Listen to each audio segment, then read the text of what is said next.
মঙ্গলবার মুক্তিযোদ্ধা হলে একটি খুবই অনাকাঙ্ক্ষিত ঘটনা ঘটে এবং দুঃখজনক ঘটনা ঘটে। সৌম্য দাস নামে সিইসি 23 ব্যাচের এক শিক্ষার্থী, যার আইডি 230402 অর্থাৎ আইডি 20, সে ক্যাম্পাসে ওই দিন কোনো ক্লাস একাডেমিক কার্যক্রমে অংশগ্রহণ করেনি। সে সরাসরি ক্যাম্পাসে আসে এবং সে তারেক হুদা হলে অ্যাটাচ শিক্ষার্থী হওয়া সত্ত্বেও সরাসরি সে মুক্তিযোদ্ধা হলে যায় এবং মুক্তিযোদ্ধা হলে যাওয়ার পরে তার কোনো প্রকার পূর্ব পরিচিতি না থাকা সত্ত্বেও সে সরাসরি সাউথ ব্লকের প্রথমত 4 তলার বাথরুমে তাকে দেখা যায় এবং 4 তলার বাথরুমে যখন তাকে একজনে অবজার্ভ করার পরে সে 4 তলার বাথরুমে কোনো প্রকার অকারেন্স ঘটাইতে ব্যর্থ হয়। এরপরে সে 5 তলার বাথরুমে যায়, অর্থাৎ সে জানতো বা কোনোভাবে তার কাছে এই ইনফরমেশনটা ছিল যে 5 তলায় মোস্ট জুনিয়র ব্যাচ অর্থাৎ 24 ব্যাচ থাকে।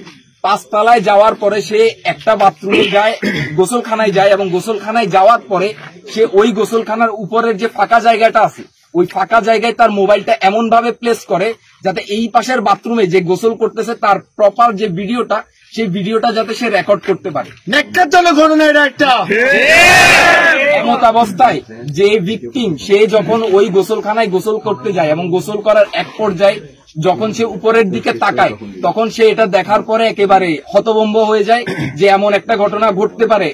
এমন একটা ইঞ্জিনিয়ারিং ইউনিভার্সিটি যেখানে দেশের শ্রেষ্ঠ মেধাবীরা আসে এবং তারা যাতে নেশন বা এই জাতিকে সার্ভ করতে পারে ওই জিনিসটার জন্য তারা এখানে কাজ করতে আসে এবং তারা এইখানে আসার পর এমন ন্যাক্কারজনক ঘটনা ঘটাবে এটা কেউ চিন্তাও করতে পারেনি।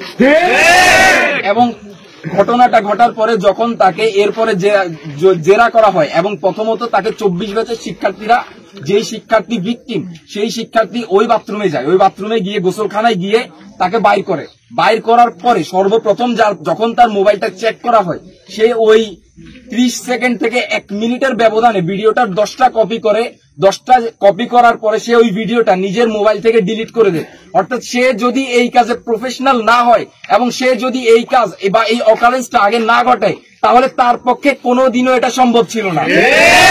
এবং এমন একটা ন্যাক্কারজনক ঘটনা ঘটার পরেও সে হচ্ছে সিনিয়রিটি এবং জুনিয়রিটি দেখায় এবং 24 ব্যাচকে শাসায় কিছুক্ষণ যে তোরা 2-4 হয়ে কেন তোরা 2-3 কে এভাবে জেরা করতে পারো।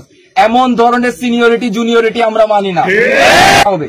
এবং এই জিনিসটা হওয়ার পরে যখন তার মোবাইল চেক করা হয় তার মোবাইলে তার টেলিগ্রামে বিভিন্ন ধরনের সমকামী গ্রুপে তাকে অ্যাড পাওয়া যায়, কয়েকটা গ্রুপে সে অ্যাডমিন ছিল।